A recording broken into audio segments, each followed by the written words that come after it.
અને અને પછી હતું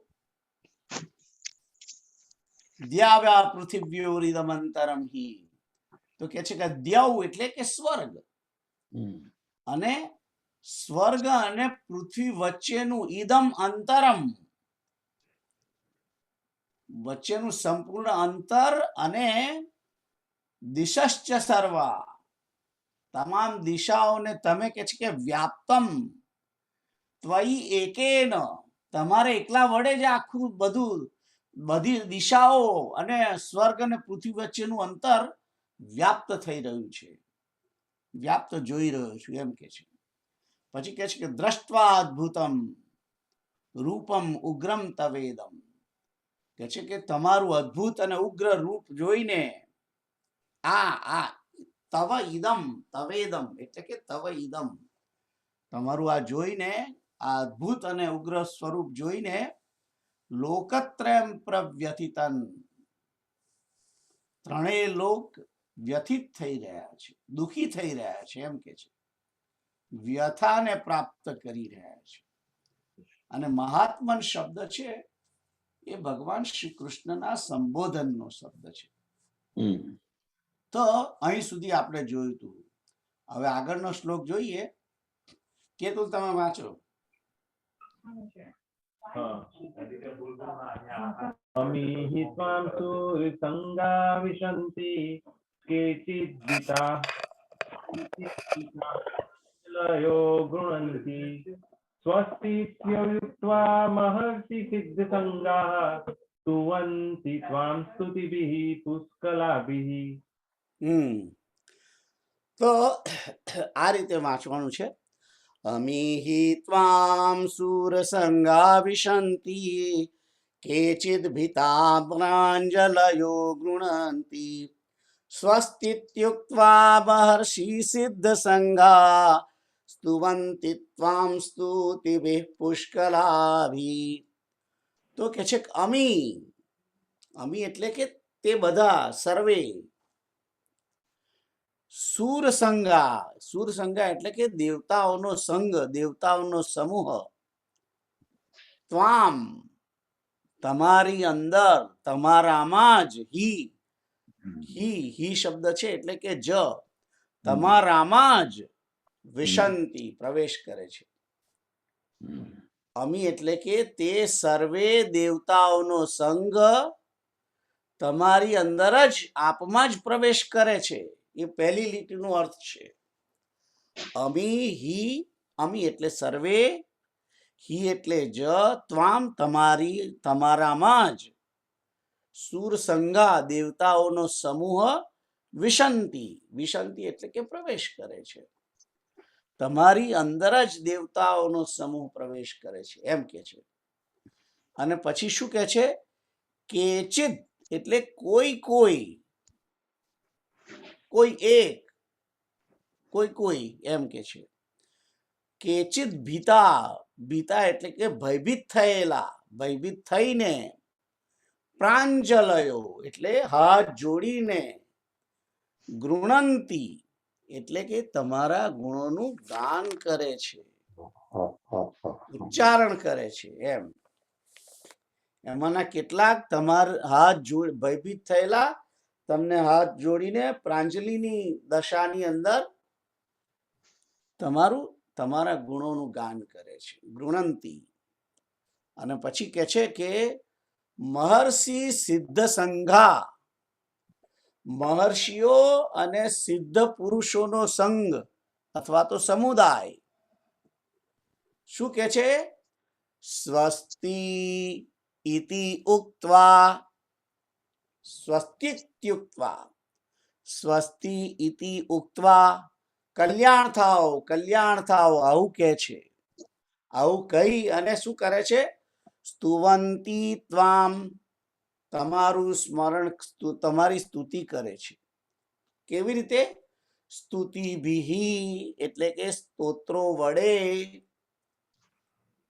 પુષ્કલાભિ એટલે કે ઉત્તમ, પુષ્કલાભિનો અર્થ છે ઉત્તમ, સારી સ્તુતિઓ વડે તમારી સ્તુતિ કરે છે. અને કલ્યાણ થાઓ, આવું બોલે છે. એટલે મહર્ષિ અને સિદ્ધોના સંગ જે છે તે અમારું કલ્યાણ થાઓ એમ કહી, અથવા તો સર્વનું કલ્યાણ થાઓ એમ કહીને હે પ્રભુ તમારી દિવ્ય સ્તુતિ, દિવ્ય સ્તોત્રો વડે, ઉત્તમ ઉત્તમ સ્તોત્રો વડે તમારી સ્તુતિ કરે છે. આ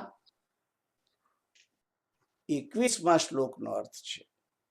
I hope everybody understand, right? કોઈને ક્વેશ્ચન છે? અહીં વર્ણન જ કરે છે, કોઈ સમજવાનું નથી. એને જે જોયું છે એનું વર્ણન કરે છે અર્જુન, રાઈટ? અને પછી આગળનો શ્લોક 22મો એ કોણ વાંચશે? ફરી તમે વાંચો, બીજું કોઈ છે નહીં મને લાગે. હા, હું વાંચું ફરી. रुद्रादित्या वसवो ये च साध्यः विश्वेस्मिनो मरुतश्चोष्मपाश्च गन्धर्वयक्षासुरसिद्ध संगा वीक्षन्ते त्वां विस्मिताश्चैव सर्वे. હા, તો કે છે કે રુદ્રાદિત્યા, રુદ્રો અને આદિત્યો કેટલા છે? 11 રુદ્રો છે. 11 શબ્દ લખ્યો નથી, પણ રુદ્રા કે છે એનો અર્થ કે 11 રુદ્રો. અને આદિત્ય 12 છે. અદિતિના 12 પુત્રો, એ 12 સૂર્ય છે. 12 જે અદિતિના પુત્રો છે એ 12 આદિત્યો, એ 12 મહિનામાં એક મહિનામાં એક સૂર્ય, એ 12 આદિત્યો. અને વસુઓ, વસુઓ 8 છે. સાધ્ય ગણો, સાધ્ય ગણો છે. અને વિશ્વેશ્વિનો, વિશ્વદેવો, 11 વિશ્વદેવો હોય છે આપણા સનાતન ધર્મની અંદર. અને અશ્વિની કુમારો, 2 અશ્વિની કુમારો. મરુતશ્ચોષ્મપાશ્ચ, મરુત 49 મરુત. અને ઓષ્મપાશ્ચ એટલે કે ઓષ્મપાશ્ચ એટલે શું? ઊનું ભોજન કરનારા, એટલે કે ગરમ ગરમ ભોજન કરનારા, એટલે કે પિતૃઓ.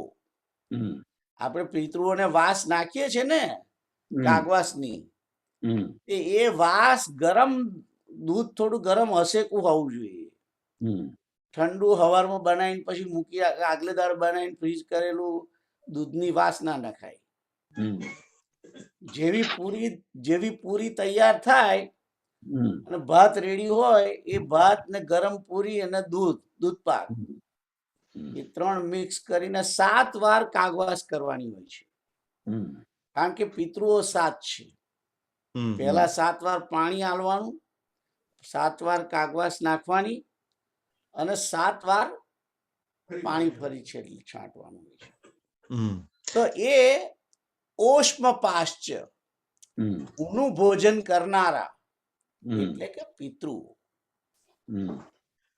તો અહીં આગળ પહેલી લીટીમાં શું છે? રુદ્ર આદિત્યા વસવો, એટલે કે વસુઓ, યે ચ સાધ્યા. અને આ ચ એટલે તથા, યે એટલે કે યે નો અર્થ છે જે 11 રુદ્રો, આદિત્યો, 8 વસુઓ, સાધ્ય ગણો, વિશ્વે એટલે કે વિશ્વદેવો, અશ્વિનૌ અશ્વિની કુમારો, 2 અશ્વિની કુમારો, મરુત એટલે કે મરુદ ગણો, અને ચ ઓષ્મપા એટલે ઉષ્મપા એટલે કે ઊનું ભોજન કરનારા, એટલે કે પિતૃઓના સમુદાય. ગંધર્વો, ગંધર્વ, યક્ષ, અસુર, યક્ષો અસુરો, રાઈટ? અને અસુરો છે અહીંયા. જો અસુરનો અર્થ અહીં લખ્યો છે રાક્ષસ લખ્યો છે, પણ લખ્યું છે અસુર શબ્દ છે. ઓકે, રાક્ષસ નો અર્થ શું છે? રક્ષ અસ, એટલે રક્ષ એટલે કે એની રક્ષા ના કરશું, એને મારી નાખો. Right right. આવું જે બોલે છે રક્ષ એને રક્ષા ના કરો, મારી નાખો, એ રાક્ષસ. અને યક્ષ એટલે કે એને ખાઈ જાઓ. ઓકે. યક્ષ એને ખાઈ જાઓ, એ યક્ષ. તો યક્ષ જે છે, યક્ષ અને રાક્ષસ એ બે જુદી જાતિ છે. જો દેવતાઓ એટલે કે સુર, અસુર, અસુરોની અંદર પણ પાછા જે દિતિના પુત્રો છે તે દૈત્યો, દનુના પુત્રો છે તે દાનવો, અને રાક્ષસો એ જુદા છે પાછા. હા, એટલે આ ચાર જુદી જુદી જાતિઓ છે. પણ આ બધા જે છે એક કેટેગરીના આપણા મનુષ્ય જાતિમાં મનુષ્ય કરતા ઉત્તમ યોનિ વાળા કહેવાય. યક્ષ, રાક્ષસ, અસુર, દૈત્ય. દૈત્ય એ દિતિના પુત્રો, એ દૈત્યો. દૈત્યમાં બે જ છોકરાઓ છે, દિતિના બે જ છોકરાઓ, હિરણાક્ષ અને હિરણ્યકશ્યપ. એ જે બે છોકરાઓના જે વિસ્તાર છે એ દૈત્યો. દિતિના જે છોકરાઓ બધા થયા, છોકરાના છોકરાઓના છોકરાઓ થયા, એ દાનવ, એ દનુના પુત્રો. પણ આ બધા એક જ ઋષિના સંતાનો, કશ્યપના. એનીવે, તો ગંધર્વ, યક્ષ, અસુર, સિદ્ધ સંઘા, સિદ્ધ પુરુષોનો સમૂહ, સિદ્ધ સંઘા, એ બધા શું કરે છે? આ એટલે પહેલી ત્રણ લીટી જે છે એની અંદર કોણ કોણ છે એનું વર્ણન કર્યું છે. કોણ કોણ એ જોઈ રહ્યો છે? રુદ્રો જોઈ રહ્યો છે, આદિત્યોને જોઈ રહ્યો છે, વસુઓને જોઈ રહ્યો છે, સાધ્યગણોને, વિશ્વદેવોને, અશ્વિની કુમારોને, 49 વાયુ મરુતોને, ઓષ્મપાશ પિતૃઓને, ગંધર્વોને, યક્ષને, અસુરોને, સિદ્ધના સંઘો, સિદ્ધના સમૂહોને. એ શું કરે છે? વિક્ષંતે, એ બધા જુએ છે. કોને જુએ છે? ત્વામ, તમને. કેવી રીતે જુએ છે? વિસ્મિતાશ્ચ એવ, વિસ્મિત થઈને. સર્વ, બધા, સર્વે, બધા, સર્વે એટલે કે બધા જ. આ બધા જે પહેલી લીટીમાં ત્રણ બધા ગણાયા છે, પહેલી ત્રણ લીટીમાં, એ બધા જ, એ સર્વે, એ સર્વે જ, બધા જ, એમ તમને વિસ્મિત થઈને જુએ છે. બધા વિસ્મય થઈને જોઈ રહ્યા છે ભગવાનને. હવે જુઓ, અર્જુન એવું જુએ છે કે આ બધા એમને વિસ્મિત થઈને જુએ છે. પણ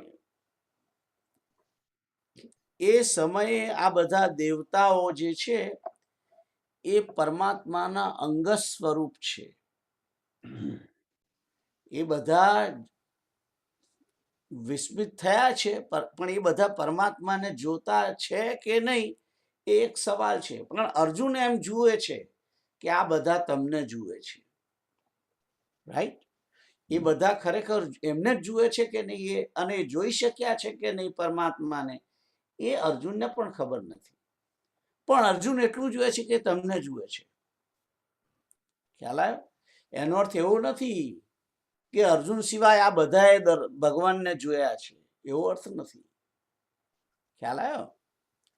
તો વિક્ષંતે એટલે કે તમને જુએ છે. વિઈક્ષંતે, ઈક્ષણ કરવું એટલે કે જોવું, અને વિ એટલે સારી રીતે, વ્યવસ્થિત રીતે જોવું, એ વિક્ષંતે. ત્વામ, તમને. અને જુએ છે પણ પાછા કેવી રીતે? વિસ્મય થઈને જુએ છે. આંખ આમ પહોળી કરીને જુએ છે. જેમ આપણે કોઈને જોઈએ ને આમ આંખો ફાડી ફાડીને જોઈએ એમ, એવી રીતે જુએ છે. ભગવાન દેખાયા છે ખબર નહીં, પણ એમણે અજવાળું ખૂબ જોયું છે તે સમયે. એટલે they are trying to C કે આ બધું શું થઈ રહ્યું છે અત્યારે. ખ્યાલ આવ્યો? તો આ રીતે એ બધા પરમાત્મા શ્રી હરિને જોવા પ્રયત્ન કરી રહ્યા છે, જોઈ રહ્યા છે વિસ્મિત થઈને, એમ કે છે. આગળનો શ્લોક શું નામ ભૂલી ગયો? બોલું પ્રીતલ. પ્રીતલ તમે બોલો. रूपं महत्ते बहुवक्त्र नेत्रं महाबाहो बाहुरुपादं बाहूदरं बहुद्रष्टां करालं द्रष्टा लोका प्रव्यथितास्तथाहम्. रूपं महत्ते बहुवक्त्र नेत्रं महाबाहो बहुबाहुरुपादं बहूदरं बहुदंष्ट्राकरालं दृष्ट्वा लोका प्रव्यथितास्तथाहम्.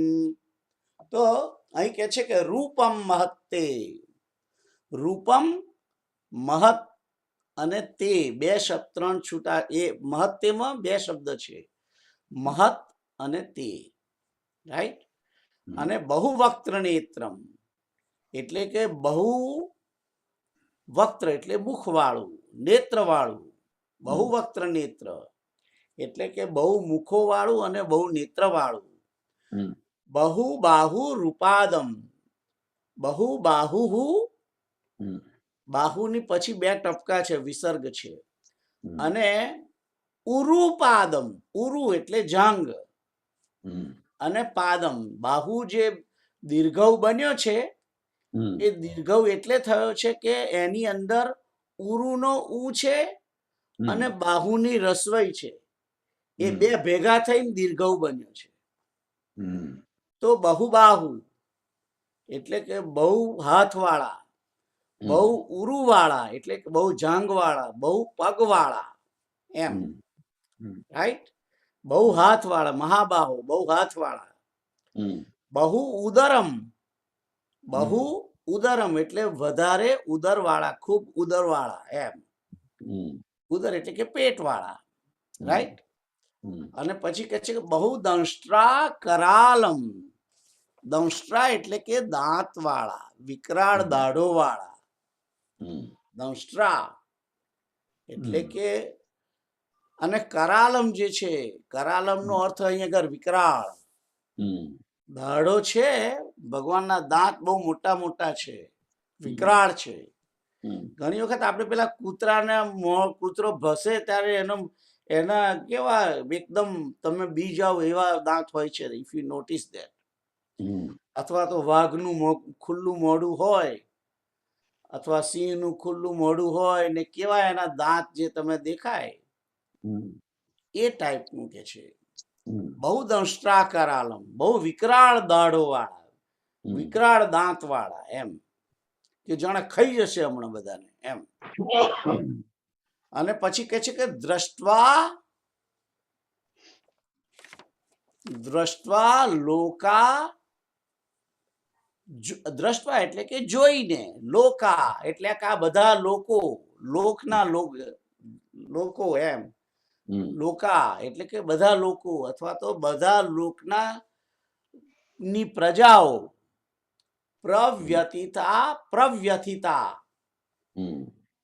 પ્રવ્યથિતા એટલે કે બહુ વ્યાકુળ થઈ રહ્યા છે, વ્યથિત થઈ રહ્યા છે. અને એકલા નહીં, તથા અહમ, વ્યથિતા તથા અહમ, એ પણ અને હું પણ, અહમ હું પણ વ્યાકુળ થઈ, વ્યથિત થઈ રહ્યો છું. જો અર્જુન અહીં આગળ બી ગયો છે, ભગવાનનું સ્વરૂપ જોઈને હવે ગભરાઈ ગયો છે, હવે એને ગભરામણ થઈ ગઈ છે. એ પણ દુઃખી થઈ રહ્યો છે, વ્યાકુળ થઈ રહ્યો છે કે આ શું થઈ ગયું, આ ભગવાનને મેં શું કરવા પ્રગટ કર્યા, એમ. એ રીતે રૂપમ મહત્તે બહુવક્ત્ર નેત્રમ, રાઈટ. અને તો અહીં આગળ આ જે તો કે છે કે હે મહાબાહો, તમારા ઘણા મુખ અને નેત્રો વાળા, બહુ હાથ, બહુ ઉરુ અને બહુ જાંગ પગવાળા, બહુ પેટવાળા, આવું જે એકદમ સ્વરૂપ જોયું એને ભેગું.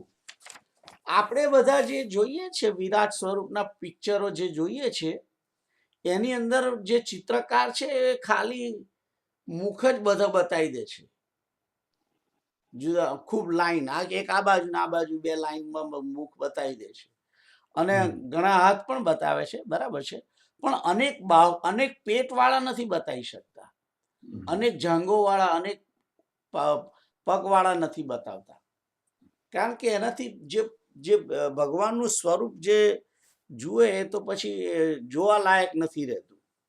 એટલે ચિત્રકાર જે આપણને વિરાટ સ્વરૂપનું ચિત્ર બતાવે છે, જે કારણ કે ભગવાને આ બધા આપણે જે બધા ફોટા જે જોઈએ છે, આપણે જે રામના, કૃષ્ણના, ગાયત્રીના અને બધા જે શિવના બધાના ફોટા જોઈએ છે ને, એ ફોટા ઋષિ મુનિઓએ જે ધ્યાનની અંદર એમનું જે દર્શન કર્યું અને સવારે ઉઠી અથવા તો ઉઠ્યા પછી ધ્યાનમાંથી બહાર નીકળીને એમણે વર્ણન લખી લીધેલું, અને એ વર્ણનનું લખાણના આધારે ચિત્રકારોએ ચિત્ર બનાવ્યા છે. આપણે બધા જે ફોટા આપણી સમક્ષ બધા જે છે જુદા જુદા, એ રીતે બનેલા છે. એટલે આપણે બધા જે ભગવાનના ફોટાઓ જે જોઈએ છે એ મારી તમારા જેવા ચિત્રકારોએ ચિત્ર દોરેલા છે, કારણ કે એને કહેવામાં આવ્યું છે કે એને નારાયણને 4 હાથ છે એટલે 4 હાથ બનાવે, અને આપણને એને ખબર લખેલું છે કે ભાઈ શંખ ચક્ર ગદા પદ્મ એટલે આ 4 વસ્તુ એ 4 હાથ મુખની અંદર મૂકી દે છે, અને ભગવાનને 2 પગ છે એ બતાવે છે, મુકુટ દોરી દે છે, રાઈટ. એટલે આપણને બધાને જે ભગવાનના સ્વરૂપો જે દેખાય છે ચિત્રોની અંદર, આપણા ઘરની અંદર જે બધા ફોટાઓ છે એ ચિત્રકારોએ શાસ્ત્રોના વર્ણન પ્રમાણે ચિત્ર બનાવેલા છે. ખ્યાલ આવ્યો? ખરેખર ચિત્રકારે જોયા નથી ભગવાનને, એટલે એના મનમાં જેવી ભગવાનની આંખ દેખાય એવી જ એને દોરી હોય. એટલે ઘણી વાર રામજીનો ફોટો તમે બીજા કોઈ જગ્યાએ કોઈને ઘેર જુદો જુઓ અને કોઈને ઘેર જુદો જુઓ, રાઈટ. પણ પાછું પિતાંબર બધાને પહેરાયું છે, કારણ કે શાસ્ત્રોની અંદર ભગવાનના નારાયણને પિતાંબરનો જ એ આપેલો છે, રાઈટ. એટલે એ પીળું જ ધોતિયું બનાવે જ્યારે ચિત્ર દોરે ત્યારે. એનીવે, તો અહીં આગળ જે એટલે આપણે જે વિરાટ સ્વરૂપના ફોટા જોઈએ છે એમાં બહુ પગવાળા બતાવતા નથી, કારણ કે ઇટ લુક્સ ઓડ, અને ચિત્રકાર પણ કન્ફ્યુઝ થઈ જાય કે આ કેવી રીતે હું દોરું. એટલે એ આપણને બરાબર સમજણ પડે એટલે 2 જ પગવાળા બનાવે છે. વિરાટ સ્વરૂપનું ચિત્ર બનાવે છે પણ 2 જ પગવાળું. પણ અહીંયા આગળ જે અર્જુને જોયું છે એ બહુ બહુ પાદમ, બહુ પગવાળું ને બહુ જાંઘોવાળું છે, બહુ ઉદરવાળું છે, બહુ દંષ્ટ્રાકરાલમ, બહુ વિકરાળ દાઢો વાળું છે. હવે વિકરાળ દાઢો વાળું સ્વરૂપ એ કેવી રીતે, અને અનેક મુખો હોય તો કયા મુખને બધિયાના મુખ ખોલેલા બતાવે છે. કોઈ જગ્યાએ આગળના શ્લોકમાં એમ છે કે ભાઈ પ્રજ્વલિત અગ્નિ જેવા મુખવાળા છે, એ કહ્યું છે ને આગળના શ્લોકમાં. એટલે ઘણી જુદી જુદી વસ્તુઓ અર્જુન બોલ્યો છે, રાઈટ. અને આ બધું ભેગું કરીને આપણે સમજવાનું છે વિરાટ સ્વરૂપ. તો અહીં આગળ છે દંષ્ટ્રા કરાલમ, રાઈટ. અને કહે છે કે દ્રષ્ટ્વા કરાલમ દ્રષ્ટ્વા લોકા પ્રવ્યથિતાસ્તથાહમ. પ્રવ્યથિતા, લોકા એટલે કે સર્વે લોક, બધા લોક જે છે એ વ્યાકુળ થઈ રહેલા છે, અને હું પણ તથા અહમ, હું પણ વ્યાકુળ થઈ રહેલો છું. મને પણ કે છે કે હું પણ વ્યથિત થઈ રહેલો છું, એમ કે છે. પછી આગળનો શ્લોક છે 24મો. 24મો શ્લોક કિરીટ અંકલ તમે વાંચો. નવ પૃષમ દીપ્તમનેકવર્ણમ વ્યાતાનનમ દીપ્ત વિશાલ નેત્રમ દૃષ્ટ્વા હિ ત્વામ પ્રવેશ્યતા પરાત્મા ધૃતિમ દ્યુતિં ન વિંદામિ સમચૈ. તો નભઃ સ્પૃશમ દીપ્તમનેકવર્ણમ વ્યાત્તાનનમ દીપ્ત વિશાલ નેત્રમ દ્રષ્ટ્વા હિ ત્વાં પ્રવ્યથિતાંતરાત્મા ધૃતિમ ન વિંદામિ શમં ચ વિષ્ણો. નભસ્પૃશમ તો કે છે કે ભગવાન એટલા ઊંચા છે, નભસ્પૃશમ આકાશને અડી જાય છે, આકાશને સ્પર્શ કરે છે. એટલે એને આપણે જ્યાં સુધી આકાશનો છેડો જોઈએ છે ત્યાં સુધી ઉપર સુધી એ છે કે છે. અને કે છે કે દીપ્તમ અનેક વર્ણમ. દીપ્તમ એટલે કે દૈદીપ્યમાન છો, પ્રકાશમાન છો. અનેક વર્ણમ એટલે કે અનેક રૂપોથી યુક્ત છો. અને વ્યાત્તાનનમ, વ્યાત્ત અને આનનમ બે શબ્દ ભેગા છે. વ્યાત્ત અને આનનમ. વ્યાત્ત એટલે કે ઉઘાડેલું, ખુલ્લું. આનનમ એટલે મુખવાળા. આનન એટલે મુખવાળા, ઉઘાડેલા મુખવાળા, આમ મોઢું પોળું કરેલું આ એમ. તો જ એ દાંત જોઈ શકે ને. એટલે દંષ્ટ્રાકારાલમ એને જોયા છે. વ્યાત્તાનનમ, આનન એટલે મુખ. દીપ્ત વિશાલ નેત્રમ, દીપ્ત એટલે કે પ્રકાશમાન, પ્રકાશમાન વિશાળ નેત્રો વાળા, નેત્રોથી યુક્ત એમ કહેવાય. દૃષ્ટ્વા હિ ત્વામ, દૃષ્ટ્વા એટલે કે જોઈને, ત્વામ એટલે તમને જોઈને, રાઈટ. અને કે છે કે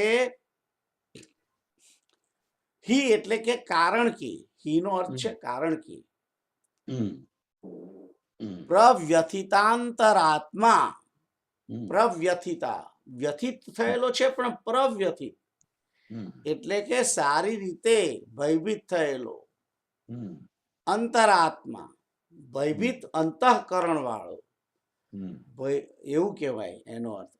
પ્રવ્યથિતાંતરાત્માનો અર્થ શું છે? ભયભીત અંતઃકરણ વાળો એમ. કે છે કે ધૃતિમ ન, ધૃતિ એટલે કે ધીરજ. આમ તો ધૃતિનો અર્થ શું થાય છે? ધારણ કરવું. પણ ધારણ શું કરવાનું હોય છે? તો ધીરજ. એટલે અહીંયા આગળ શબ્દનો અર્થ ધીરજ લખવામાં આવ્યો છે. ધૃતિમ ન વિંદામી, ન વિંદામી એટલે કે પ્રાપ્ત નથી થતો. શાને પ્રાપ્ત નથી થતો? શમમ, શમમ, શમમ. શમ એટલે કે બેઝિકલી શમનો અર્થ શું થાય છે? કે ઇન્દ્રિયોનું શમન, ઇન્દ્રિયો શાંત થવી, એનો અર્થ શમ થાય છે. પણ એ શમમ જે અર્થ છે એ શાંતિ તરીકે લેવાનો છે. એટલે કે એ એમ કે છે કે હવે અહીંયા આગળ જુઓ, ભગવાનને અહીંયા આગળ વિષ્ણુ સ્વરૂપ એમ કહેવામાં આવ્યું છે. ભગવાનનું નામ અહીંયા આગળ લીધું છે અર્જુને, વિષ્ણુ. એને તો કૃષ્ણને જોયા છે પણ એ અહીંયા આગળ વિષ્ણુને જોઈ રહ્યો છે. એટલે કે છે કે ધૃતિમ ન વિંદામિ શમમ ચ વિષ્ણુ. એટલે કે હું ધીરજને પ્રાપ્ત નથી થતો અને શાંતિને પણ પ્રાપ્ત નથી થઈ શકતો. એટલે ભગવાનનું સ્વરૂપ જોઈને આમ તો અર્જુનને શાંતિ થવી જોઈએ, પણ અર્જુનને શાંતિ અને ધીરજ થતી નથી. એના બદલે અર્જુન ભયભીત થઈ ગયો છે, વ્યાકુળ થઈ ગયો છે. એનું કારણ એ છે કે અર્જુને અહીંયા આગળ વિરાટ સ્વરૂપ જોયું છે. ભગવાન મહાભારતનું યુદ્ધ જ્યારે થઈ રહ્યું છે તે સમયે આ પૃથ્વી પરનો ભાર ઉતારવા માટે તૈયાર થયેલા છે. પૃથ્વી પરનો ભાર ઓછો કરવાનો, આસુરી વૃત્તિના લોકોનો સંહાર કરવા માટે ભગવાને આ આખો પેંતરો રચ્યો છે મહાભારતનો, કે 11 અક્ષૌહિણી કૌરવો તરફ અને 7 અક્ષૌહિણી પાંડવોની આ બધી સેનાઓને પરસ્પર લડાવે છે અને એ રીતે પૃથ્વી પરનો ભાર ઓછો કરવા માંગે છે. તો એટલે ભગવાન જે રીતે અહીંયા આગળ એમણે જે સ્વરૂપ લીધું છે એ સંહારનું સ્વરૂપ છે. એટલે અર્જુન આ જે સ્વરૂપ, વિરાટ સ્વરૂપ યુદ્ધના મેદાનમાં જોઈ રહ્યો છે એ બહુ વિકરાળ સ્વરૂપ છે. કારણ કે ભગવાન આ આસુરી વૃત્તિના જે પુરુષો બધા ભેગા થયા છે એમનો સંહાર કરવા માટે જ પ્રગટ થયેલા છે. અને ભગવાન પોતે શસ્ત્ર નથી લીધું, એકબીજાને જ વઢાઈ માર્યા છે, કૌરવ અને પાંડવોની સેનાને. પણ આ બધું કરવા માટે ભગવાન પણ પોતે પોતાની એક પ્રકારની જે શક્તિ છે એને પ્રગટ કરી છે. એ શક્તિને પ્રગટ કરી છે એટલે ભગવાનનું સ્વરૂપ અર્જુનને વિકરાળ દેખાય છે. અને એના કારણે જે અર્જુન છે એ વ્યથિત થયેલો છે, એ ભયભીત થયેલો છે. ભયભીત અંતઃકરણ વાળો, પ્રવ્યથિતાંતરાત્મા, ભયભીત અંતઃકરણ વાળો એવો કે છે કે આવી રીતે હું જોઈ રહ્યો છું અને કે છે કે હું ધીરજને અને શાંતિને પ્રાપ્ત નથી થતો, મારી ઇન્દ્રિયોને શાંતિ નથી મળતી, એમ કે છે. શાંતિ જે છે એ શાંતિ મન પ્રાપ્ત કરે છે હંમેશા. શાંતિ શબ્દ જે છે એ મનને માટે છે અને મનને શાંતિ તો થાય જો ઇન્દ્રિયોને શાંતિ મળે. ઇન્દ્રિયો એકદમ શાંત પ્રકૃતિની અંદર પોતે શમી જાય, ઇન્દ્રિયો પોતાનું કાર્ય એવી રીતે કરે કે ઇન્દ્રિયો ઠરીને શાંતિથી બેસે. એ જે પ્રવૃત્તિ છે, કારણ કે ઇન્દ્રિયોનો રાજા મન છે, ઇન્દ્રિયોની ઉપર કંટ્રોલ મન કરે છે. એટલે આપણે જનરલી જ્યારે બોલીએ ત્યારે એમ કે મારા મનને શાંતિ થતી નથી, રાઈટ? પણ એ મનને શાંતિ થતી નથી એ એકચ્યુઅલી એવું નથી, પણ એ ઇન્દ્રિયોને શાંતિ થતી નથી બેસિકલી. એટલે અહીંયા આગળ જે શબ્દ શમમ શબ્દ વાપર્યો છે એ શમ શબ્દ ઇન્દ્રિયો માટે છે, પણ આમ કહેવાય કે મનની શાંતિ, એમ ખ્યાલ આવ્યો? કારણ કે ઇન્દ્રિયોનો સ્વામી, ઇન્દ્રિયોનો રાજા મન છે અને મનને શાંતિ નથી થતી. એટલે કે છે કે હું ધીરજ અને શાંતિને પ્રાપ્ત નથી થતો. ન વિંદામી એટલે કે નથી પ્રાપ્ત થઈ શકતો. શાને? શાંતિને અને ધીરજને. ધૃતિમ ન વિંદામી શમમ ચ એટલે તથા, ધીરજ તથા શાંતિને પ્રાપ્ત નથી થઈ શકતો, એમ કહેવા માંગે છે. તો આ ચોથી લીટીનો અર્થ થયો, રાઈટ? તો આઈ થિંક આખો જે શ્લોક છે એ આ રીતે કહી શકાય. કારણ કે આગળ કહ્યું ને કે હું વ્યાકુળ થઈ ગયો છું. આગળનો શબ્દ જે છે, આગળનો શ્લોક પ્રવ્યતિતાસ તથાહમ, આની પહેલાનો જે શ્લોક હતો 23મો, એમાં કહ્યું કે હું પણ વ્યાકુળ થઈ રહ્યો છું. અને પેલો હી શબ્દ છે એ એની અંદર એની જોડે જડાય છે. કારણ કે હે વિષ્ણુ, વિષ્ણુ શબ્દ આમ તો છેલ્લે છે, લાસ્ટ લીટીમાં છે, છેલ્લો.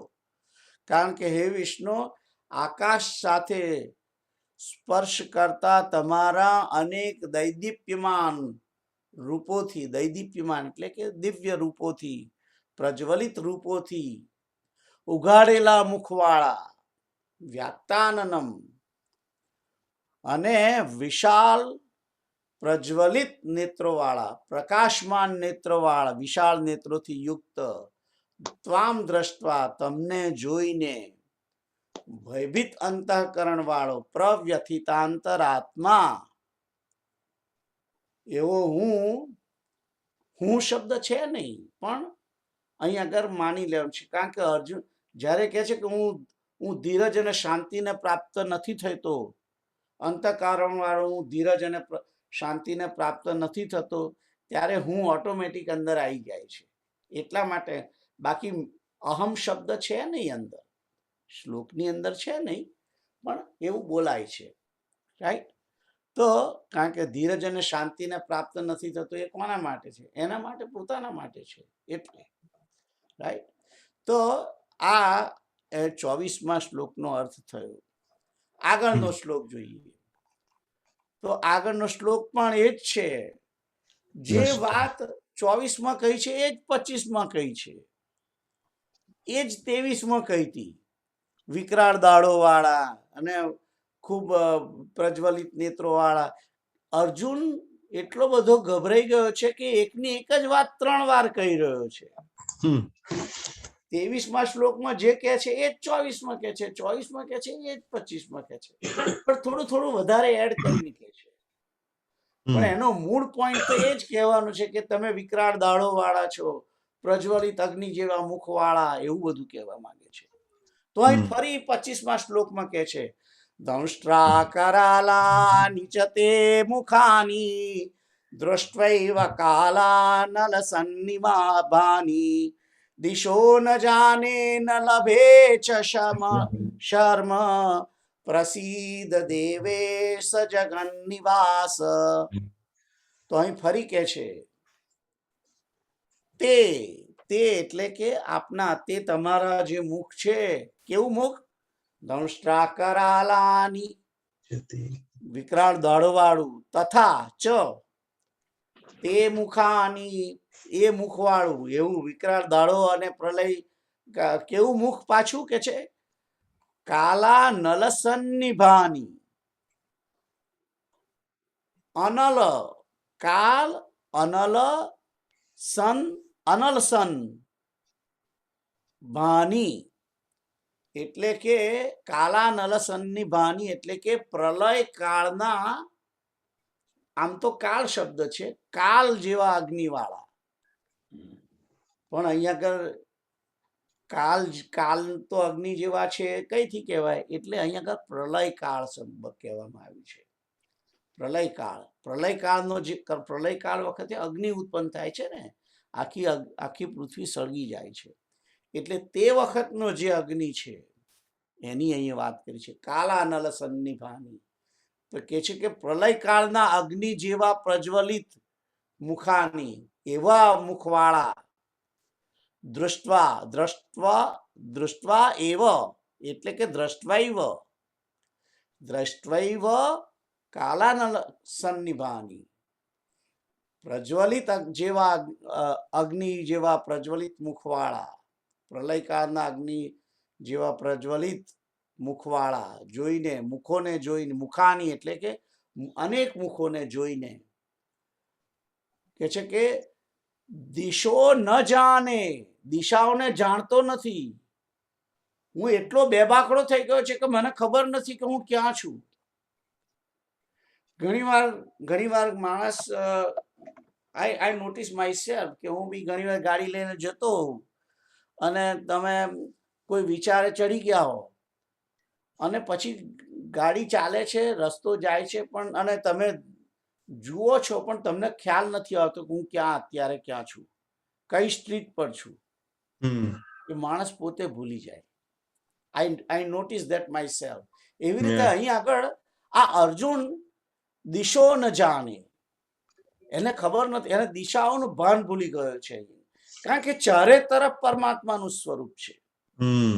એટલે ભૂલી ગયો કે ઉત્તર દિશા કઈ બાજુ છે, પૂર્વ દિશા કઈ બાજુ છે, ઉત્તર કઈ છે, દક્ષિણ કઈ છે, પશ્ચિમ કઈ છે, એ ભૂલી ગયો છે. દિશો ન જાણે, મને હું ક્યાં ઉભો છું એ ખબર, એને ખબર નથી કે યુદ્ધના મેદાનમાં ઉભો છે, ક્યાં ઉભો છે, એનું કઈ એને ખબર નથી. દિશો ન જાણે, દિશાઓને જાણતો નથી, અને શર્મ એવ ન લભે. અહીંયા આગળ શર્મનો અર્થ છે સુખને પ્રાપ્ત થતું નથી. સુખ એટલે અહીંયા સુખ શાંતિ, આમ તો શાંતિ શબ્દ પણ શર્મ શબ્દ જે છે એનો અર્થ સુખ થાય છે. તો કહે છે કે હું સુખને પણ પ્રાપ્ત નથી થતો. ન લભે, લાભ થવો એટલે કે પ્રાપ્ત થવું, એ ન લભે એટલે કે પ્રાપ્ત નથી થતો. શાને? સુખને પણ પ્રાપ્ત નથી થતો અને દિશાઓને પણ નથી જાણતો. દિશો ન જાણે, દિશાઓને નથી જાણતો. ન લભે ચ શર્મ, તથા શર્મ એટલે સુખને પણ પ્રાપ્ત નથી થતો, સુખનો પણ લાભ નથી થતો, એમ કે છે. સુખને પણ પ્રાપ્ત નથી થતો. એટલે માટે હવે પ્રાર્થના કરે છે, દેવેશ જગન પ્રસિદ્ધ એટલે કે પ્રસન્ન થાઓ. દેવેશ, હે દેવ, હે દેવોના ઈશ્વર. દેવેશ, હે દેવોના ઈશ્વર, તમે, હે જગન નિવાસ, આ જગતની અંદર તમામ જગ્યાએ નિવાસ કરનારા પ્રભુ, તમે પ્રસન્ન થાઓ, તમે પ્રસન્ન થાઓ. એટલે અત્યારે એ ભગવાનનું જે મુખ જોઈ રહ્યો છે, ભગવાનનું શરીર, ભગવાનનું જે સ્વરૂપ જોઈ રહ્યો છે, એ વિકરાળ અને ક્રોધિત. ખ્યાલ આવ્યો? અનેક લોકોનો સંહાર કરવા માટે પ્રગટ થયેલા છે ભગવાન. આમ તો અર્જુને ને વિરાટ સ્વરૂપ બતાવ્યું છે, એટલે અર્જુને પર્ટિક્યુલરલી એમણે ભગવાનને વિકરાળ અને ક્રોધિત અને સંહાર કરવા માટે પ્રવૃત્ત થયેલા ભગવાનને જોયા છે. એટલે અર્જુન બી ગયો છે. કારણ કે જ્યારે માણસ ક્રોધિત થાય અને સંહાર કરવા માટે પ્રયત્ન થાય છે, ત્યારે બહુ ભયંકર લાગે છે. કોઈ પણ હિંસા, જ્યારે કોઈ પણ વ્યક્તિ બીજાની હિંસા કરે છે, ત્યારે તો જ હિંસા કરી શકે જો એ ભયંકર બને. તો જો એ ભયંકર ના થાય તો એ હિંસા નથી કરી શકતો. એટલે કોઈ પણ વ્યક્તિની હિંસા કરવા માટે, હનન કરવા માટે વ્યક્તિ સૌથી પહેલા એનું જે માઇન્ડ છે તૈયાર થાય, અને પછી વાણી તૈયાર થાય, અને પછી એ કર્મની અંદર પ્રગટ થાય છે. એટલે હંમેશા હિંસા જે છે એ પહેલા મનની અંદર જાગૃત થાય. મનની અંદર જાગૃત થયા પછી એ વાણી દ્વારા પ્રગટ થાય. એટલે માણસ બેફામ બોલે, ગમે તેમ ગાળ બોલે, આ તે એવું કરે, અને પછી એને મારવા માટે તૈયાર થઈ જાય. ખ્યાલ આવ્યો? અને જ્યારે એ પરિસ્થિતિમાં આવી જાય છે, ત્યારે એ બહુ વિકરાળ બની જાય છે. અને વિકરાળ થાય તો જ એ સામેવાળાને મારી શકે. સામાન્ય મારા તમારા જેવો એકબીજાને મારી ના શકે. કારણ કે એ સ્થિતિમાં આવવા માટે પહેલા મનની અંદર એક પ્રકારની પ્રજ્વલિત અગ્નિ, દ્વેષ ઉત્પન્ન કરવો પડે. અને દ્વેષ ઉત્પન્ન થાય છે મનની અંદર, અને મનની અંદર એટલો બધો દ્વેષ ઉત્પન્ન થાય કે એ મનમાંથી બહાર નીકળીને વાણીથી પ્રગટ થાય. એટલે એકબીજાને એ પહેલા વાણી દ્વારા પ્રહાર કરે, અને એને એમ લાગે કે ના, આ તો વાણી દ્વારાથી સામેવાળાને અસર નથી થતી. ત્યાર પછી એ પોતાનો હાથ ઉપાડે છે. એટલે આ હિંસા માણસ જ્યારે કરે છે, ત્યારે એની જે મનોદશા જે છે એ અંતઃકરણમાં દ્વેષને એ મનને જ્યારે કંટ્રોલ ના કરી શકે, ત્યારે એ બહાર આવે વાણી દ્વારા હિંસા. અને એ વાણી દ્વારા પણ કંટ્રોલ ના કરી શકે, અને ઉગ્ર હિંસાનો સ્વભાવ થાય, ત્યારે હાથ દ્વારા, પોતાની કૃતિ દ્વારા એ પ્રગટ કરે. આ હિંસાનું પગથિયા છે. એટલે અર્જુન જે જોઈ રહ્યો છે ભગવાનને વિકરાળ, એ આના કારણે. એક માણસને મારવા માટે માણસ કોઈને લાફો મારે તો એ માણસ કેટલો ક્રોધિત થઈ જાય છે, તમને ખબર જ હશે ને. જોયા હશે તો અહીં તો એક નહીં અનેક લોકોનો સંહાર કરવાનો છે. એટલે ભગવાને પોતે કેટલો ક્રોધ પ્રગટ કર્યો હશે, એટલે અનંત ખૂબ ક્રોધ પ્રગટ કર્યો છે, એટલે અર્જુન ગભરાઈ ગયો છે. ખ્યાલ આવ્યો? હવે જુઓ, જ્યારે ભગવાન પોતે અર્જુનની સમક્ષ પહેલા 10 અધ્યાય સુધી જ્યારે વાત કરી રહ્યા છે, અર્જુનની સાથે શરૂઆત કરીને 1 થી 10 સુધી, ત્યારે એવા જણાતા નથી. ત્યારે અર્જુન જોડે આખા 10 અધ્યાય સુધી નોર્મલ મારીને તમારી જેવી વાતો કરે છે. કારણ કે ભગવાન પોતાનો જે અંતઃકરણનો જે અંદરનો જે અગ્નિ છે એ એમણે દબાવી રાખ્યો છે. એ પ્રગટ કરવા માંગતા નથી અર્જુન જોડે 10મા અધ્યાય સુધી. 11મા અધ્યાયમાં જ્યારે ભગવાનને વિનંતી કરી અર્જુને કે મારે તમારું સ્વરૂપ જોવું છે, ખરેખર સ્વરૂપ શું છે, ત્યારે અર્જુનને પોતાનું રિયલ તે સમયે સ્વરૂપ શું છે એ બતાવવા પ્રયત્ન કર્યો. ત્યારે અર્જુને આ ખરેખર એમનું વિકરાળ સ્વરૂપ જોયું. કારણ કે એ સમયે તો અંદર તો પેલો અગ્નિ ધધકી રહ્યો છે. ખ્યાલ આવ્યો? એ ભગવાનની અંદર જે એક પ્રજ્વલિત પ્રલય કાળનો જે અગ્નિ છે એ પ્રગટ હતો જ, અંદર જ હતો, પણ એ બહાર નતો પ્રગટ કર્યો. પણ હવે 11મા અધ્યાયમાં અર્જુને પૂછ્યું કે મને તમારું સ્વરૂપ મારે તમારું જોવું છે, તમારું મૂળ સ્વરૂપ વિરાટ સ્વરૂપ જોવું છે. તમે આ બધું કહો છો એ બધું મારે જોવું છે, એટલે પ્રગટ કર્યું. હવે પ્રગટ કર્યું ત્યારે હવે જોઈ શકતો નથી, એ ગભરાઈ ગયો છે. કારણ કે એણે જે સ્વરૂપની વર્ણન કર્યું છે કે તમારું સ્વરૂપ બતાવો, તો એ સમયે તો વિકરાળ સ્વરૂપ છે અંદરનું. ભગવાનની અંતઃકરણની જે દશા છે એ પણ અહીંયા આગળ પ્રગટ થઈ ગઈ છે કે એકદમ પ્રલયકાળના અગ્નિ જેવા અને એકદમ ખૂબ પરાક્રમ વાળા, ખૂબ ગુસ્સે વાળા. રાઈટ? આ ક્રોધિત થયેલો શબ્દ વાપર્યો નથી, અહીંયા આગળ બતાવ્યો નથી. અર્જુન એવું બોલ્યો જ નથી તમે ક્રોધ કર્યો છે, પણ અર્જુન એમનું સ્વરૂપ જોઈને ગભરાઈ ગયો છે. ખ્યાલ આવ્યો? અર્જુન, કારણ કે જ્યારે ક્રોધ જે છે માણસ, હું તમને ક્યારે કહું કે તમે ક્રોધ કરો છો? કારણ કે જો જુએ કે ક્રોધ કરેલો છે તો એ ક્રોધ જે કરે છે ભગવાન, એ ક્રોધ પ્રગટ દેખાય છે, પણ ક્રોધ વાણી દ્વારા પ્રગટ નથી કરેલો ભગવાને. એ પોતે ઉગ્ર થઈ ગયા છે, તૈયાર થઈ ગયા છે, સંહાર કરવા તૈયાર થઈ ગયા છે, પણ વાણીથી પ્રગટ નથી કર્યો. એટલે ક્રોધ શબ્દનો જે ઉલ્લેખ થવો જોઈએ અહીંયા આગળ, એ શબ્દનો ઉલ્લેખ અર્જુન કરતો નથી. ખ્યાલ આવ્યો? એ કરતો નથી, અને પણ એ ગભરાઈ ગયો છે આ સ્વરૂપ જોઈને, એ વસ્તુ નક્કી છે.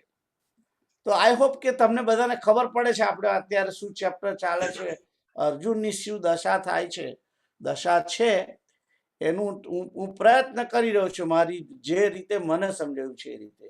ખ્યાલ આવ્યો? કારણ કે ભગવાનનું સ્વરૂપ કેવું છે એ તો ભગવાન જ જાણે. કોઈ પણ વ્યક્તિ જેને જોયા જ નથી, મારા તેવા જે પીઝા ખાનારો કેવો તો એવી રીતે તમને સમજાવે. ખ્યાલ આવ્યો? આઈ એમ ટ્રાઇંગ માય બેસ્ટ. ખ્યાલ આવ્યો?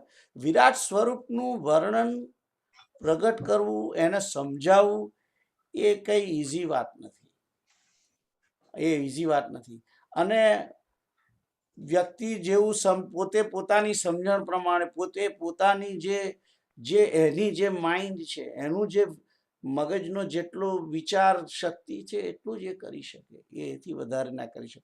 હું તમને ગમે તેટલી વખત કહું, પણ તે જે બધું હું જે કહું છું એ 1.000000001% પણ એટલું હું કહી શકતો નથી તમને લોકોને. ખ્યાલ આવ્યો?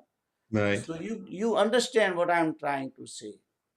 કે જે આ સ્વરૂપની વાત કરેલી છે, હિંસા, બીજા એક વ્યક્તિની હિંસા કરવા માટે કેટલો ક્રોધ થાય ત્યારે જ્યારે 11 અક્ષૌહિણી સેનાનો સંહાર કરવાનો છે ત્યારે એ કેટલો ક્રોધ પ્રગટ કરવો પડે. રાઈટ. અને 11 અક્ષૌહિણી સેનાને મારવા માટે જે ક્રોધ કરેલો હોય, એટલા બધા માટે કરેલો હોય, એ ક્રોધની એમાઉન્ટ કેટલી હોય, આઈ કેનોટ એક્સપ્લેન યુ ધીસ. કે એ કેવું સ્વરૂપ હોય, ભયાનક. ખ્યાલ આવ્યો?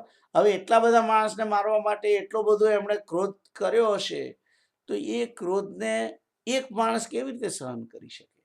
અનેક માણસોનો ક્રોધ જે છે માટે વ્યક્ત કરેલો ક્રોધ એ એક જણ સમજી ના શકે.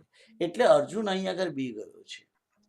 અર્જુન કહે છે ને કે બધા લોકો પ્રવ્યથિતામ, જે આગળ હતું ને, કઈ આગળ હું તમને કહું કયા હતું એ,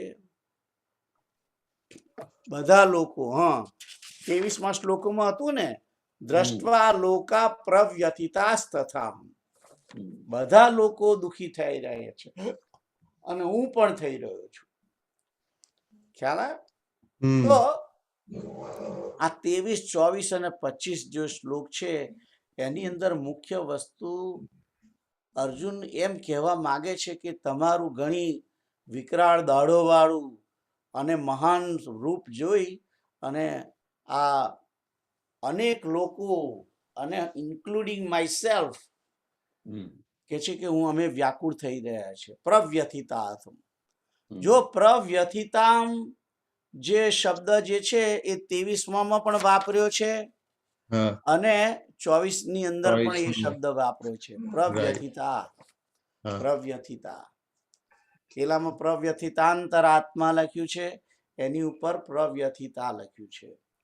તો આને એને એને એને વ્યાકુળ થઈ ગયો છે, દુખી થયો છે, એને ધીરજ નથી રહી, એને એને એને શાંતિ નથી મળતી, એને સુખ નથી મળતું, એને એ દિશાઓ પણ ભૂલી ગયો છે. આવી એની દશા થઈ ગઈ છે. એટલે એને માગણી તો કરી દીધી કે મને બતાવો તમારું સ્વરૂપ, પણ હવે એ ગભરાઈ ગયો છે. કારણ કે અને ભગવાનનું સ્વરૂપ જે છે એનું તેજ એને સહન કરવું કઈ ઈઝી વાત નથી ને. જે પરમાત્મા સર્વ સ્વરૂપ છે, સર્વત્ર છે ને સર્વદા છે, એ ભગવાનનું ની જે શક્તિ છે એને જોવી, એની જે એનો જે શૂરવીરતા, એનું પરાક્રમ, એને ધારણ કરવું, એને સમજવું એ ઈઝી વાત નથી. કોઈ પણ માણસ ગભરાઈ જાય. એમ અહીં આગળ અર્જુન પણ ગભરાઈ ગયો છે. એટલે હવે એને પ્રાર્થના શરૂ કરી દીધી છે, પ્રસીદ દેવેશ જગન નિવાસ, કે હે દેવ તમે પ્રસન્ન થાઓ, તમે શાંત થઈ જાઓ, એમ કે છે. જો જે વ્યક્તિ ક્રોધિત હોય એ પ્રસન્ન જો થાય તો એનો ક્રોધ જતો રહે. ખ્યાલ આવ્યો? માણસ પ્રસન્ન હોય ખુશ થઈ જાય તો એ ક્યારેય ક્રોધ ના, એ સમય એનો ક્રોધ ના હોય. ખ્યાલ આવ્યો? એટલે અર્જુન પહેલી જ માગણી શું કરે છે કે તમે પ્રસન્ન થાયેલો વ્યક્તિ છે એ બીજાને વ્યાકુળ ક્યારેય ના કરી શકે.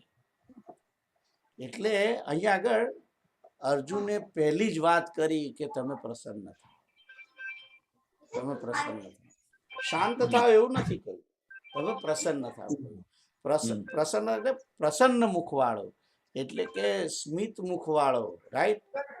પ્રસન્ન મુખવાળો, તમે પ્રસન્ન થાવ એમ કહ્યું એટલે કે તમે આનંદિત થાવ, તમે પોતે ખુશ રહો, એમ એવી માગણી કરી છે. તો આગળ કે છે શું કે છે? હજુ પ્રસન્ન થાવ એ કહેતા કહેતા હજુ તો એ એટલો બી ગયો છે કે હજુ આગળના બધા શ્લોકોમાં પણ હજુ એ જ વાત કરી રહ્યો છે. લખ્યું છે આગળ, કોણ વાંચે છે? કેતું ના, ચાલો હું વાંચું.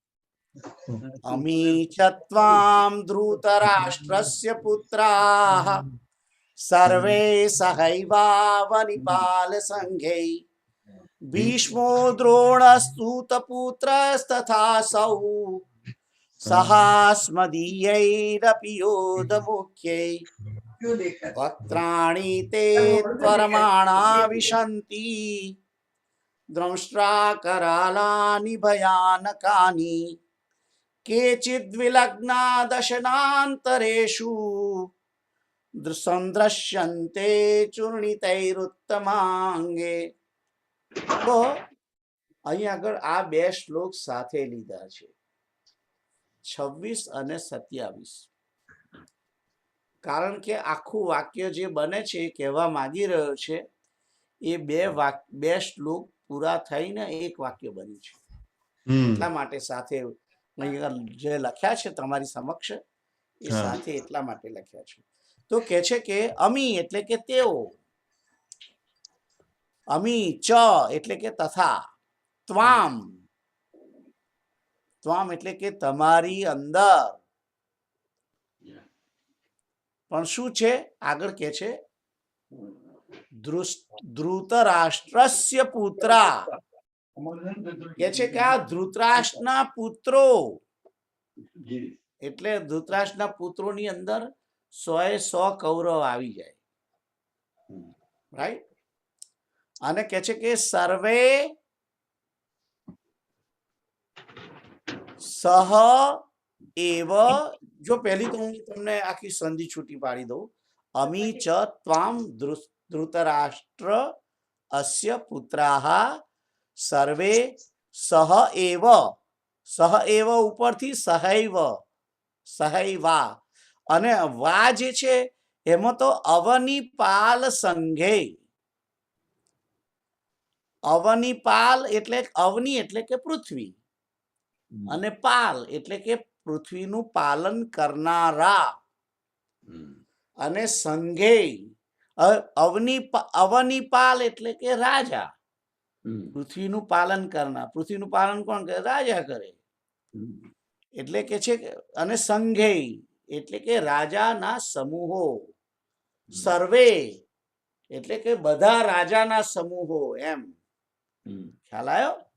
સર્વે સહ એવ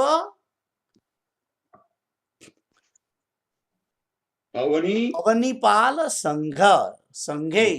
અને પછી કે છે ભીષ્મ દ્રોણ સૂતપુત્ર તથા અસૌ સહ અસ્મદીયૈ અપિયોધ્ય મુખ્ય. જે દિયૈ રપી લખ્યું છે ને એ ર જે છે એ દિયૈ અને અપી એ બે શબ્દ ભેગા થઈને દિયૈ રપી બની છે, રાઈટ. તો હવે આખો જે શબ્દ છે એ આખો જે શ્લોક છે આ રીતે છે કે અમી ચ ત્વામ ધૃતરાષ્ટ્રસ્ય પુત્રા. ત્વામ શબ્દ હમણાં એક બાજુ હમણાં થોડોક પાછળ લઈ જવાનો છે, પણ પહેલું છે આ ધૃતરાષ્ટ્રના પુત્રો તથા જે છે એટલે કે ચ જે પહેલી લીટી છે તે, તેઓ સર્વે, અને કોણ જોડે જોડે કોણ? અવનિપાલ સંઘે, રાજાઓના સમુદાય સહિત. કારણ કે કૌરવોની જોડે યુદ્ધ કરવા આયા છે એ ઘણા રાજાઓ આયા છે પોતપોતાની સેના લઈને. કૌરવો કઈ એકલા લડવા નથી આયા. દુર્યોધને બીજા ઘણા રાજાઓની હેલ્પ લીધી છે, અને ઘણા રાજાઓ દુર્યોધન તરફથી પણ લડવા આયા છે, અને ઘણા રાજાઓ યુધિષ્ઠિર તરફથી પણ લડવા આયા છે. એટલે અહીં આગળ કે છે સહ એવ, સહ એટલે કે સહિત, અવનિપાલ સંઘે તમામ રાજાઓના સંઘ સહિત, ત્વામ એટલે કે તમારી અંદર. હવે અહીંયા આગળ વિશંતિ શબ્દ નથી, છે જો કે છે વિશંતિ છે નીચે પેલી બીજી લીટીમાં છે, બીજે છે નીચે બીજો શ્લોક છે ને એમાં છે. પણ કહેવા માંગે છે કે આ બધા તમારી અંદર પ્રવેશ કરે છે, તમારા મોઢાની અંદર પ્રવેશ કરે છે. કોણ કોણ છે જોડે જોડે?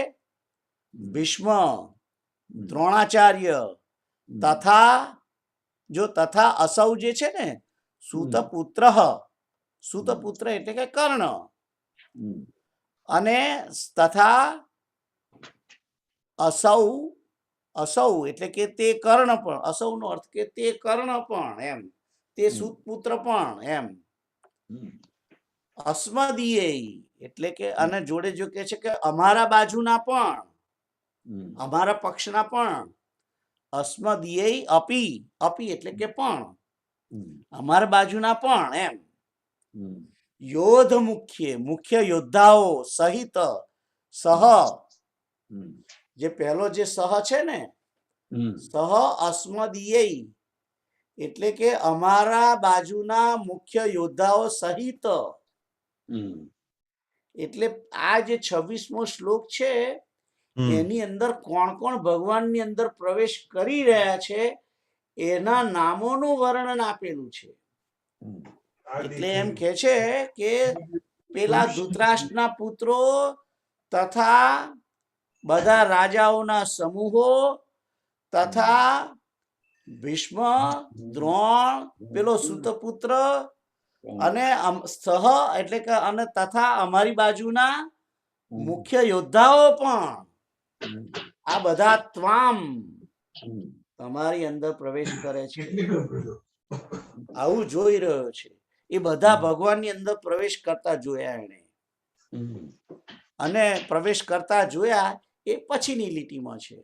વક્ત્રાણી, વક્ત્રાણી એટલે કે મુખમાં, મુખમાં વક્ત્રાણી, તે એટલે કે આપના, ત્વર ત્વરમાણા, ત્વરમ આણા, ત્વરમ એટલે કે ત્વરાથી, ત્વરાથી એટલે કે જલ્દીથી, વેગયુક્ત થઈને, એમ ત્વરમાણા, ત્વરમાણા એટલે કે બહુ ઝડપથી, વિશંતિ બહુ ઝડપથી પ્રવેશ કરી રહ્યા છે. એકદમ જ જેમ પેલું શું કહેવાય, ફોલ, ફોલ હોય એને શું કહેવાય, પાનખર ઋતુની અંદર બધા પાંદડા ઉડે અને પછી પાંદડા બધા પેલો પવન જો ખૂબ આવે ને એકદમ ઉડીને જાય ને, એમ પાંદડા ઉડે એમ આ બધા ઉડતા ઉડતા અંદર ભગવાનના મુખની અંદર પ્રવેશે છે. એટલા બધા હલકા થઈને જાણે પ્રવેશ એકદમ ઝડપથી જતા રહ્યા હોય છે, જઈ રહ્યા છે, એમ કે છે. ત્વરમાણા, ત્વરમ આણા એટલે કે બહુ જ વેગથી, ત્વરિતતાથી જઈ રહ્યા છે. વિશંતિ, ખ્યાલ આવ્યો? વિશંતિ ક્યાં જઈ રહ્યા છે? વક્ત્રાણી, મુખમાં, તમારા મુખમાં. અને તમારા જે શબ્દ છે એ આગળના શ્લોકમાં જે પહેલી લીટી છે ત્વામ, એના માટેનું છે. ખ્યાલ આવ્યો? તો અહીંયા કહે છે કે તમારા મુખની અંદર ત્વરિતતાથી બહુ જ વેગયુક્ત થી જઈ રહ્યા છે. અને પછી આગળ કહે છે કે અને એ મુખ કેવું છે?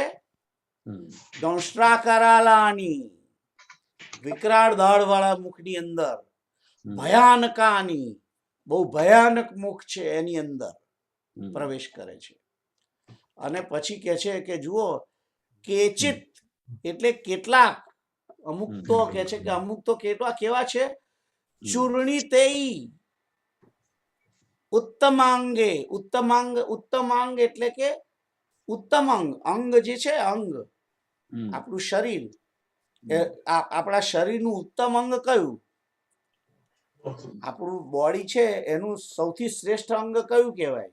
કેતુલ કયું કહેવાય? માથું. હા, બરાબર. એટલે ઉત્તમાંગે શબ્દ છે. ઉત્તમાંગે, ચૂર્ણિતૈ એટલે કે ચૂર્ણ થયેલા ઉત્તમ અંગ સાથે, એટલે કે મસ્તક પણ કે છે કે ચૂરા થયેલું કે છે કે ક્યાં, એને કેવી રીતે કે છે કે દશનાંતરેષુ, દાંતોની વચમાં એ મુખ જે છે એ ચવાયેલું છે, ચૂર્ણ થયેલું. એવું ભયાનક દ્રશ્ય અહીં આગળ બતાવ્યું છે. સદ્રશ્યંતે એટલે કે દેખાય છે. હવે અહીંયા આગળ કે છે કે વક્ત્રાણી તે ત્વરમાણા વિશંતિ, એટલે કે છે કે ત્વરમાણા તે, ત્વરમાણા એટલે કે વેગયુક્ત થઈને તે દ્રષ્ટા કરાલાની વિકરાળ દાઢો વાળા ભયાનકાની ભયાનક વક્ત્રાણી મુખમાં વિશંતિ પ્રવેશ કરે છે, અને કેટલાક તો કે છે કે ચૂર્ણ થયેલા ચૂર્ણિતે ઉત્તમાંગે, ચૂર્ણ થયેલા મસ્તક સહિત તમારી દાંતોની વચમાં વિલગ્ના એટલે કે લાગેલા, જોડાયેલા, દાંતોની વચ્ચે જોડાયેલા દેખાય છે. સદ્રશ્યંતી, ખ્યાલ આવ્યો આખું તમને? આખા બંને શ્લોકો ખ્યાલ આવ્યા તમને? હા. કોણ કોણ પ્રવેશ કરી રહ્યા છે એનું વર્ણન 26મા શ્લોકમાં અને 27મા શ્લોકમાં, એ બધાની અમુક એમાં કેટલાકની દશા દશા. કેવી છે એ અહીંયા આગળ કહી છે વાત. ખ્યાલ આવ્યો? તો આ બહુ ભયાનક દ્રશ્ય છે.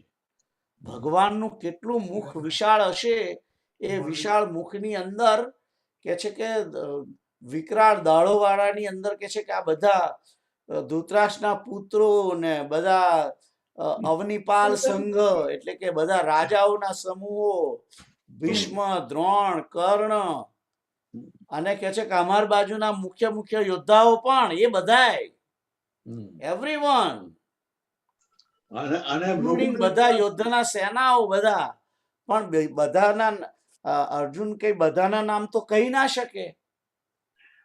ખ્યાલ આવ્યો?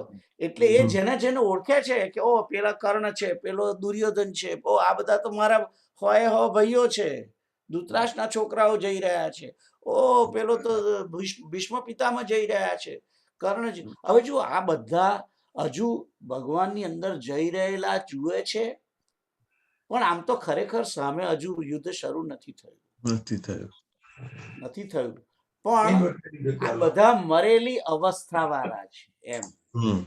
આ બધા પ્રવેશ કરી રહેલા એને જોયા, એટલે કે ભગવાને એકચ્યુઅલી યુદ્ધ તો આમ ફિઝિકલી શરૂ નથી થયું, પણ ઇન્ટરનલી અંતઃકરણની દ્રષ્ટિએ, પરમાત્માના અંતઃકરણની દ્રષ્ટિએ યુદ્ધ ક્યારનું શરૂ થઈ ગયું છે. ખ્યાલ આવ્યો? ભગવાને સંકલ્પ તો કરી લીધો છે કે આ 11 અક્ષૌહિણી સેનાનો મારે પૂરેપૂરો નાશ કરવાનો છે, ખાલી 7 જણાને રાખવાના છે, 7 બસ, 7 જ જણ, 7 કે 8, આઈ થિંક 8 હશે મને લાગે. 5 પાંડવો અને શું કહેવાય એનું નામ, ના અશ્વત્થામા, અને પેલી સામે બાજુના 3 જ જણ છે. ના, કૃપાચાર્ય, હા, કૃપાચાર્ય અને ના, કૃપાચાર્ય, અશ્વત્થામા અને જે યાદવની સેનાનો જે મુખ્ય છે કૃતવર્મા, એ કૃતવર્મા પણ એ બચી ગયો છે. તો 8 થયા. યાદવ સેનાનો સેનાપતિ એ પણ બચી ગયો છે, રાઈટ? તો એ સામે બાજુ 3 ને આ બાજુ 5, આમ તો 6 કહેવાય ભગવાન સાથે, રાઈટ. એટલે 9, આમ કુલ 9. તો 18 અક્ષૌહિણી સેનામાંથી આ 9 સિવાય બધાને એમણે જોયા પ્રવેશ કરતા ભગવાનના મુખમાં. એટલે એનો અર્થ એવો થયો છે, એક દ્રષ્ટિએ જો તમે બરાબર વિચાર કરો તો મારી તમારી દ્રષ્ટિએ માણસ ભલે અત્યારે મરી ગયો છે એમ કહેવાય, પણ ભગવાનની દ્રષ્ટિએ તો ક્યારનો મરવાનો ચાલુ થઈ ગયેલો છે કોઈ પણ માણસ. ખ્યાલ આવ્યો હું કેતું શું કહેવા માંગુ છું? પેલા બધા હજુ તો યુદ્ધ શરૂ નથી થયું, તે પહેલા અર્જુને આ બધું એને જોયું કે આ બધા ભગવાનના મોઢાની અંદર, જે દાઢની અંદર વચ્ચે ભરાઈ ગયેલા છે દાંતોમાં એમના માથા, એ પણ જોયું ને એને. એટલે કે ભગવાનની દ્રષ્ટિએ તો ઘણા ટાઈમથી ચાલુ થઈ ગયું છે યુદ્ધ. હમ. ભગવાને પ્રોસેસ ઘણે સમયથી છે એટલે સમજી લેવાનું. દાંત પડી જાય, ચાલવાની શક્તિ ના હોય, અને આ બધું થવાનું, આ બધા જે આંખો જતી રહે, એટલે જો આ ભગવાન છે ને સાઇનિંગ આપતા હોય છે, હમ બધાના મૃત્યુની સાઇનિંગ આપતા હોય છે. કે એટલે ભગવાન શું કરે કે પહેલી આંખ કાઢે કે તને દેખાતું ઓછું થઈ જાય, એટલે કે હવે તું આ સંસારની અંદર ઘરમાં માથું મારવાનું મેલ. હમ. ખ્યાલ આવ્યો? એટલા માટે આંખો કાઢ લઈ લે પહેલી. દાંત લઈ લે. પણ આપણા વાળા પાછા શર્ટ, તે પાછા ચશ્મા કરાવે મારા હમ. જેવા, હમ. રાઈટ? એટલે ના, અમારે તો જોવું છે, હજુ અમે વિકેટ પડી એવું માનવા તૈયાર નથી. પછી થોડા ટાઈમ પછી દાંત પાડી નાખે ભગવાન, એટલે હવે ખાવાનું ઓછું કર એમ કે છે. પણ તોય આપણે તો પાછા ચોકઠું બંધાઈએ ને પેલા આણંદમાં પેલી આપણા ગોસાઈ ફરિયાની ડેન્ટિસ્ટ છે ને, હા, એને ત્યાં જઈ અને દાંતનું પેલું ચોકઠું બનાવડાવે, રાઈટ. You know. કે ના, અમે તો ખાવાના ફાફડા, જલેબી, સમોસા, ઢોસા, બધું, યુ નો. એટલે એ પણ એને છોડવું નથી. હમ. ભગવાન એને ધીમે ધીમે એને સાઈન આપે છે જીવાત્મા, હમ. કે હવે તારો ટાઈમ થયો, આ બધું ઓછું કર, હા, ઓછું કર, તારે હવે નીકળવાનું છે, આ શરીરમાંથી નીકળવાનું છે. પણ માણસ એને ગણકારતો નથી. અને જો આ બધું જાણવું જરૂરી છે, હમ. આ બધું જાણવું છે, કારણ કે આગળ આવશે, હું તમને બતાવીશ. જન્મ મૃત્યુ જરા વ્યાધિ દુઃખ દોષાનું દર્શનમ, આ ભક્તિનું એક અંગ છે. હમ. કે વૃદ્ધાવસ્થા, મરણ, જન્મ, વ્યાધિ, આ બધું દર્શન કરવું જરૂરી છે. આ જરૂરી છે. એટલે અત્યારે સબ્જેક્ટ નથી એનો, પણ ખરેખર કહેવા શું માંગુ છું કે આ વિકરાળ સ્વરૂપ જ્યારે અર્જુન જોઈ રહ્યો છે, અને એને જોયું કે આ બધા મરવા માંડ્યા, ભલે આમ તો હજુ એને જોયા ભગવાને મારતા, ભગવાનની અંદર પ્રવેશ કરતા એને જોવા માંડ્યા છે, વેગયુક્તથી જાય છે, બહુ ઝડપથી અંદર પ્રવેશી રહ્યા છે. ત્વરમાણા વિશંતિ. અને આમ તો હજુ બહાર બધા ઊભા છે શાંતિથી, હજુ યુદ્ધ શરૂ નથી થયું, તેમ છતાં એને જોયું. એટલે કહેવાનો શું વાત છે કે પરમાત્માની દ્રષ્ટિએ જીવની ગતિ એ થઈ ગઈ હોય છે, એક રીતે શરૂ થઈ ગઈ હોય છે મૃત્યુ તરફ, પણ ફિઝિકલી આપણને દેખાતી નથી. એ ધીમે ધીમે. એટલે માટે આપણે કહેવામાં આવ્યું છે કે માણસ પર્ટિક્યુલર સમયે જ મરી ગયો છે એવું સમજવાની જરૂર નથી. એ એવરી ક્ષણ, એક ક્ષણે મરતો હોય છે. Every single moment he is dying. Every single moment he is dying. એની આયુનો ક્ષય જે છે એક ક્ષણે જ થતો હોય છે. એ તો ફિઝિકલી આપણને લાગે કે ભાઈ 15મી માર્ચે જીવાબા ગયા, પણ he might be started long ago. એટલે વ્યક્તિ આપણને બધાને જે દેખાય છે એ પહેલાથી જીવાત્માએ પોતાના ગંતવ્ય તરફ પ્રયાણ શરૂ કરી દીધેલું હોય છે. પણ આપણે જ્યારે ટોટલી જ્યારે જતો રહે છે જીવાત્મા, ત્યારે આપણને ખબર પડે છે. પણ એનું જે બોડી છે એ તો એવરી મોમેન્ટ ડિટરિયોરેટ થતું હોય છે, રાઈટ? તો આ this is a different talk actually, આને લગતી નથી, પણ આઈ મીન જ્યારે આ સબ્જેક્ટ આવ્યો છે સમજવાનો કે આ અર્જુને પેલા બધાને અંદર જતા જોયા, હજુ તો બધામાં યુદ્ધ શરૂ નથી થયું, એના ઉપરથી સમજવાનું છે આ વસ્તુ બધું. ખ્યાલ આવે? એટલે મેં તમને કહ્યું છે. આગળનો એક શ્લોક જોઈ લે છેલ્લે, અને પછી બંધ કરીએ. યથા નદીનાં બહવોऽમ્બુવેગા સમુદ્રમેવાભિમુખા દ્રવન્તિ તથા તવામિ નરલોકવીરા વિશંતિ વક્ત્રાણ્યભિવિજ્વલંતી. તો સંધિ છૂટી પાડીને કે છે યથા નદીનામ બહવ અંબુવેગા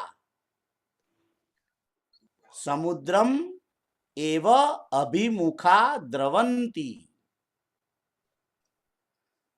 તથા તવ અમી નરલોકવીરા વિશંતિ વક્ત્રાણી અભિવિજ્વલંતી. અભિવિજ્વલંતી એટલે કે છે કે યથા નદી નામ બહવોંબુવેગા બહવ અંબુવેગા જેવી રીતે નદીઓના યથા એટલે કે જેમ નદીઓનું બહવ એટલે કે પુષ્કળ બહુ અંબુવેગા એટલે કે અંબુ એટલે જળ અને વેગા એટલે કે પ્રવાહ. જેમ નદીઓનો પુષ્કળ જળ પ્રવાહ સમુદ્રની જ અભિમુખ સમુદ્રની તરફ મુખવાળો થઈને દ્રવંતી એટલે કે દોડે છે. રાઈટ. સમુદ્રમ એવ સમુદ્ર તરફ જ મુખ કરીને દોડે છે એમ કહેવા માંગે છે બીજી લીટીમાં. જેવી રીતે નદીઓનું ખૂબ જળનો પ્રવાહ જે છે એ સમુદ્ર તરફ મુખ રાખીને સન્મુખ થઈને દ્રવંતી એટલે કે દોડે છે પ્રવેશ કરે છે. તથા અમી એટલે કે તે જ રીતે તે નરલોકવીરા તે આ શૂરવીર મનુષ્યોનો સમુદાય નરલોકવીરા એટલે કે આ લોકના વીર પુરુષો નો સમુદાય તવ એટલે કે તમારી અંદર આપનામાં અભિજ્વલંતી એટલે કે પ્રજ્વલિત થયેલા સારી રીતે અભિજ્વલંતી અને વક્ત્રાણી એટલે કે મુખોમાં વિશંતી પ્રવેશ કરે છે. તો ચોથી લીટી શું છે? વિશંતી એટલે કે પ્રવેશ કરે છે. વક્ત્રાણી એટલે કે મુખોમાં કેવું મુખ? અભિજ્વલંતી એટલે કે પ્રજ્વલિત મુખ વાળવાની મુખની અંદર પ્રવેશ કરે છે. ભગવાનનું મુખ અહીંયા આગળ અર્જુને પ્રજ્વલિત જ જોયું છે ટોટલી.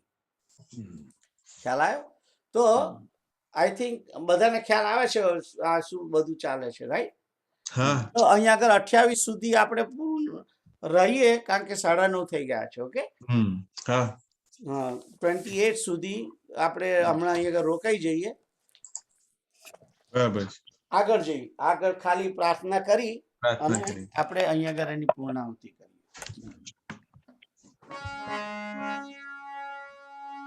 કૃષ્ણ ગોવિંદ શ્રી કૃષ્ણ ગોવિંદ હરે મુરારે હે નાથ નારાયણ વાસુદેવ.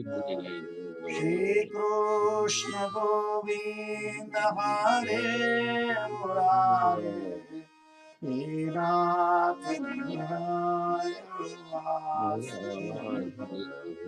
શ્રી કૃષ્ણ ગોવિંદ હરે નાથ નારાયણ વાસુદેવ. હે નાથ નારાયણ વાસુદેવ. હે નાથ નારાયણ વાસુદેવ. શ્રી કૃષ્ણ ગોવિંદ હરે મુરારે હે નાથ નારાયણ વાસુદેવ. શ્રી કૃષ્ણ ગોવિંદ હરે હે નાથ નારાયણ વાસુદેવ. શ્રી કૃષ્ણ ગોવિંદ હરે મુરારે હે નાથ નારાયણ વાસુદેવ. શ્રી કૃષ્ણ ગોવિંદ હરે મુરારે હે નાથ નારાયણ વાસુદેવ હે નાથ નારાયણ વાસુદેવ ઓમ પૂર્ણમદ પૂર્ણમિદં પૂર્ણાત પૂર્ણમુદચ્યતે પૂર્ણસ્ય પૂર્ણમાદાય પૂર્ણમેવાવશિષ્યતે ઓમ સર્વે ભવन्तુ સુખિનઃ સર્વે સन्तુ નિરામયા સર્વે ભદ્રાણિ પશ્યन्तુ મા કશ્ચિत् દુઃખમાપ્નુયાत् ઓમ તત્સત ઓમ તત્સત ઓમ તત્સત ઓમ તત્સત ઓમ તત્સત હરે નમઃ હરે નમઃ હરે નમઃ. હરે નમઃ જય સિયારામ તો નેક્સ્ટ રવિવારનો સત્સંગ છે એ રવિવારનો સત્સંગ કાં તો શુક્રવારે અથવા તો શનિવારે કરવો છે કારણ કે સન્ડે હું જઈશ ઇન્ડિયા સન્ડે ના રાઈટ એટલે વી વોન્ટ ટુ ચેન્જ તમે કેતુલ દુર્ગેશને પૂછી અને ટાઈમ નક્કી કરીને કહેજો ઓકે એટલે તમને ફ્રાઈડે કેટલા વાગે ફાવશે ફ્રાઈડે સાંજે ગમે ત્યારે એટલે આ જ ટાઈમે થાય ને આ પછી ટાઈમે ફ્રાઈડે કરો તો સારું હા લાસ્ટ વીક કર્યું હતું એમ હા રાઈટ ઓકે હા ફ્રાઈડે અથવા સેટરડે જે તમને યોગ્ય લાગે ઓકે હા હા તો હા. તમે મોકલી દેજો પેલા ના ના એમાં ફ્રાઈડે જ કરીએ કારણ કે પછી સેટરડે તો તમારે ડે બિફોર હોય તો તમારે બધી તૈયારીમાં હોય જ ને ટાઈમ કશો જોઈએ વાંધો નહીં, તો ફ્રાઈડે રાખજો તો એને પૂછી જોજો દુર્ગેશને હા અને whatever he say that's the way you just put it in WhatsApp પર મૂકજો ઓકે હા હા જય સિયારામ જય સિયારામ જય જય શ્રી રામ. જય શ્રી રામ. જય સિયારામ જય શ્રી રામ.